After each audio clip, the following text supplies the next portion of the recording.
నేను రాహుల్ గాంధీని అడుగుతా ఉన్నాను, మీరు ఇంతమందికి శుద్ధులు చెప్తున్నారు దేశంలో ఈ రోజు అదాని దుర్మార్గుడు, అదాని అవినీతి పరుడు అని మాట్లాడుతున్నావు కదా, ఇంతవరకు నీ కాంగ్రెస్ ప్రభుత్వం తెలంగాణలో ఎందుకు అదానితో కుదిరిన ఎంఓయూలను రద్దు చేయడం లేదు?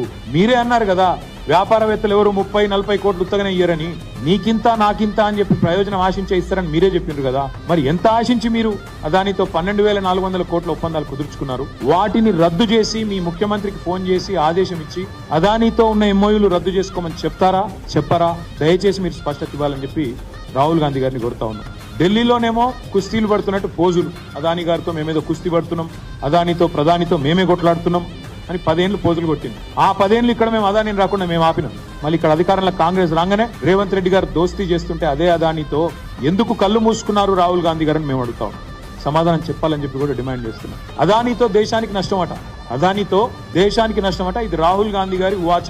మరి అదానితో దేశానికి నష్టం అయితే దేశంలో అంతర్భాగమైన తెలంగాణకు నష్టం కాదా? అదానితో వేరే రాష్ట్రాల్లో నష్టం అయితే, ఆయా ప్రాంతాల ప్రజలకు నష్టం అయితే మరి ఇక్కడ తెలంగాణలో నష్టం కాదా? లాభం ఎట్లా అవుతుంది? రాహుల్ గాంధీ గారు చెప్పాలని చెప్పి మేము డిమాండ్ చేస్తా ఉన్నాం. కాంగ్రెస్ అధిష్టానం